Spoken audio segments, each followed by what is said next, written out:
48ನೇ ಪ್ರಶ್ನೆ.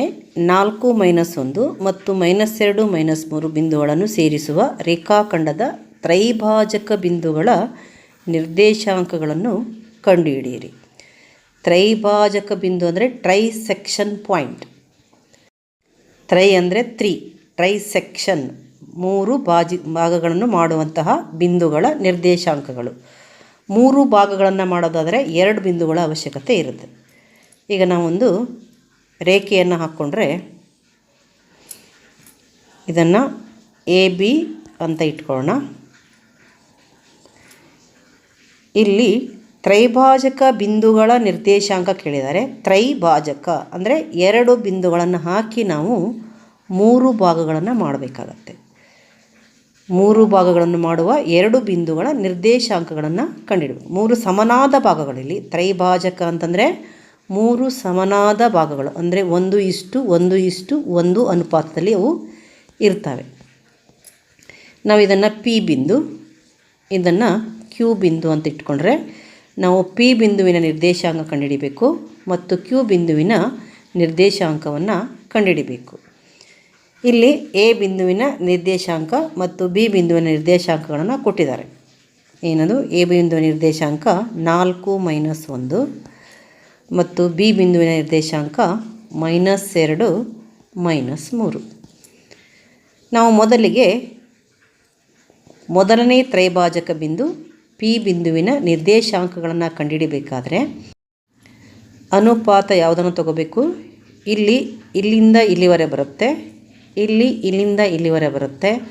ಅಂದರೆ ಇದು 1+1 ಆಗುತ್ತೆ ಮತ್ತು ಇದು 1 ಆಗುತ್ತೆ. 1:2 ಆಗುತ್ತೆ. P ಬಿಂದುವಿನ ತ್ರೈಭಾಜಕ ಬಿಂದುವಿನ ಅನುಪಾತ ಏನಾಗುತ್ತೆ? 1:2. P ಬಿಂದುವು ABಯನ್ನು 1:2 ಅನುಪಾತದಲ್ಲಿ ವಿಭಾಗಿಸೋದು. Q ಬಿಂದು ಏನು ಮಾಡುತ್ತೆ? ಇಲ್ಲಿಂದ ಇಲ್ಲಿವರೆಗೆ ಅಂದರೆ 1+1 ಮತ್ತು ಇಲ್ಲಿಂದ ಇಲ್ಲಿವರೆಗೆ ಅಂದರೆ 1, 2:1 ಆಗುತ್ತೆ. Q ಬಿಂದುವಿನ ಅನುಪಾತ ಏನಾಗುತ್ತೆ? 2:1 ಆಗುತ್ತೆ. ಈ 2 ಬೇರೆ ಬೇರೆ ಅನುಪಾತಗಳನ್ನು ತೆಗೆದುಕೊಂಡು ನಾವು P ಮತ್ತು Q ಬಿಂದುವಿನ ನಿರ್ದೇಶಾಂಕಗಳನ್ನು ಕಂಡುಹಿಡಿಬೇಕು. ಈಗ ಮೊದಲಿಗೆ A ಬಿಂದುವಿನ ನಿರ್ದೇಶಾಂಕ ಬರ್ಕೊಳ್ಳೋಣ.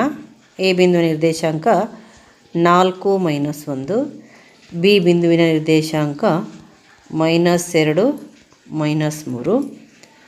ತ್ರೈಭಾಜಕ ಬಿಂದುಗಳು P ಮತ್ತು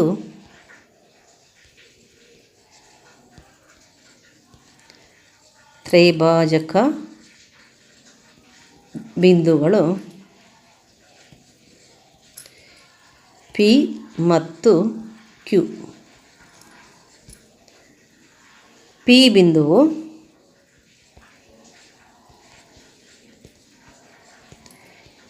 ABಯನ್ನು ಯಾವ ಅನುಪಾತದಲ್ಲಿ ವಿಭಾಗಿಸುತ್ತೆ? ಇಲ್ಲಿಂದ ಇಲ್ಲಿವರೆಗೆ ಏನಿಂದ P ಅಂದರೆ 1:2 ಅನುಪಾತ ಅಥವಾ ಈ P ಬಿಂದುವು ABಯನ್ನು ವಿಭಾಗಿಸುವ ಅನುಪಾತ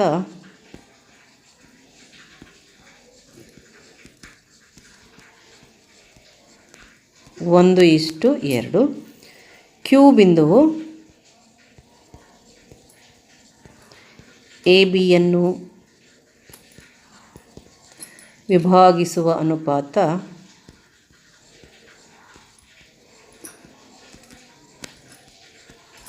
ಇಲ್ಲಿಂದ ಇಲ್ಲಿವರೆಗೆ ಬರುತ್ತೆ. ಅಂದರೆ 1+1 2 ಆಗುತ್ತೆ, 2:1 ಆಗುತ್ತೆ. ಈಗ ನಾವು ಮೊದಲು P ಬಿಂದುವಿನ ತ್ರೈಭಾಜಕ ಬಿಂದು Pನ ನಿರ್ದೇಶಾಂಕವನ್ನು ಕಂಡುಹಿಡಿಯಲು ತ್ರೈಭಾಜಕ ಬಿಂದು Pನ ನಿರ್ದೇಶಾಂಕ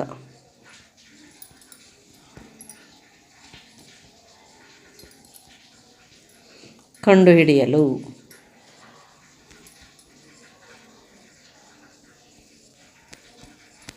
ಬರ್ಕೊಳ್ಳೋಣ. A ಬಿಂದುವಿನ ನಿರ್ದೇಶಾಂಕ 4 - 1, B ಬಿಂದುವಿನ ನಿರ್ದೇಶಾಂಕ -2 -3 ಮತ್ತು ಅನುಪಾತ m1:m2 ಏನೋ P ಬಿಂದುವಿಂದಾದರೆ 1:2. ನಾವು ಏನನ್ನು ಕಂಡುಹಿಡಬೇಕು? P of X Y is equals to question mark. ಮೊದಲನೇ ತ್ರೈಭಾಜಕ ಬಿಂದು ಪಿ, ಇದು ಎ ಬಿಯನ್ನು ವಿಭಾಗಿಸುವ ಅನುಪಾತ 1:2. ಸೂತ್ರವನ್ನು ಬರೆಯೋಣ. ಭಾಗ ಪ್ರಮಾಣ ಸೂತ್ರ. P of X Y equals ಏನು? P of X Y equals ಏನಾಗುತ್ತೆ? m1 x2 plus m2 x1 by m1 plus m2 ಮತ್ತಿಲ್ಲಿ m1 y2 plus m2 y1 by m1 plus m2 equals m1 ಅಂದರೆ 1 ಇಂಟು x2. ಇಲ್ಲಿ ನಾವು ಬರ್ಕೋಬೇಕು x1 y1 x2 y2. m1 x2 ಅಂತಂದರೆ 1 into -2,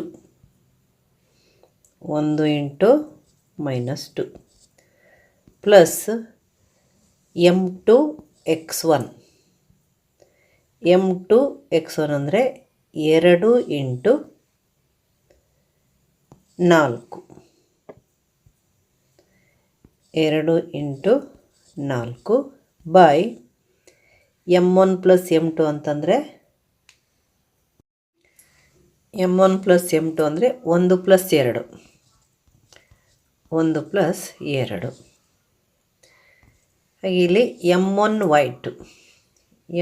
y2 ಅಂತಂದರೆ 1 into -3,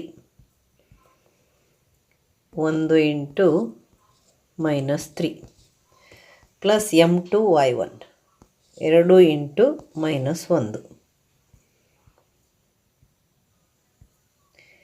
2 into -1 by 1 plus 2 equals 1 into -2 ಅಂದರೆ -2 plus 2 into 4 8 by 1 plus 2 ಅಂದರೆ 3, 1 into -3 -3, 2 into -1 -2 by 1 plus 2 3 equals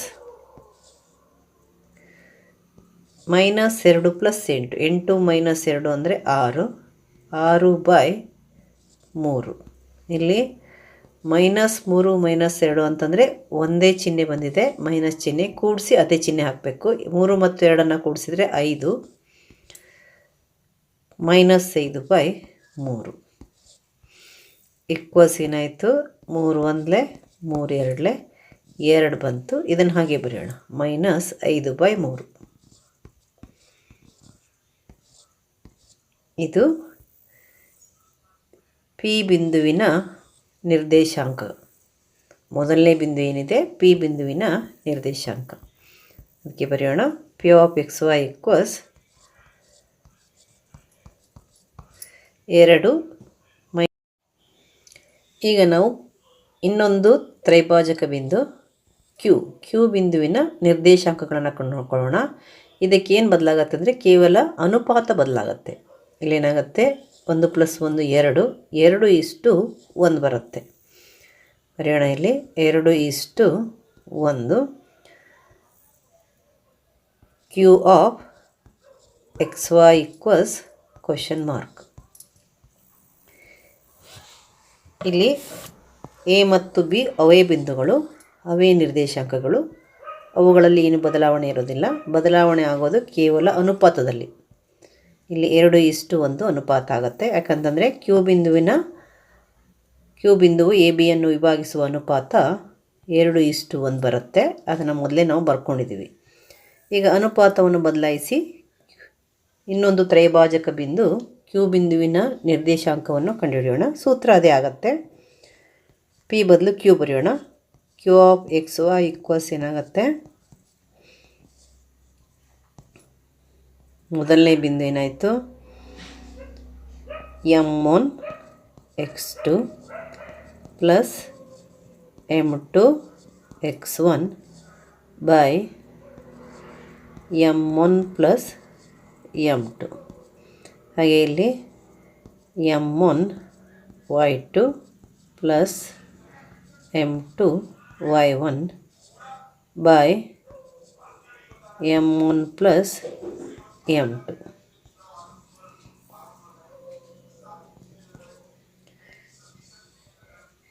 ಇಲ್ಲಿ m1 x2 ಅಂತಂದರೆ 2 into minus 2, 2 into minus 2 plus m2 x1 ಅಂತಂದರೆ 1 into 4, 1 into 4 by 2 plus 1. ಹಾಗೆಯೇ m1 y2, m1 y2 ಅಂದರೆ 2 into minus 3 ಆಗುತ್ತೆ, 2 into minus 3. ಹಾಗೆಯೇ plus m2 y1 1 into minus 1, 1 into minus 1 by 2 plus 1 equals 2 into minus 2, 2 4 minus 4 plus 1 into 4 plus 4 by 2 plus 1 3. ಹಾಗೆ ಇಲ್ಲಿ 2 into minus 3, 2 3 6 minus 6 ಆಗುತ್ತೆ. 1 into minus 1 ಅಂದರೆ minus 1 ಆಗುತ್ತೆ by 2 plus 1 3 equals minus 4 plus 4 0, 0 by 3. ಇಲ್ಲಿ minus 6 ಮತ್ತು minus 1 ಒಂದೇ ಚಿಹ್ನೆಯನ್ನು ಹೊಂದಿದ್ದಾವೆ. Minus ಚಿಹ್ನೆಯನ್ನು ಕೂಡಿಸಿಬಿಟ್ಟು ಅದೇ ಚಿಹ್ನೆ ಹಾಕೋಣ. Minus 7 by 3 equals 0. ಇದೇನು ಬಂತು? Minus 7 by 3. Q of X Y equals 0 minus 7 by 3.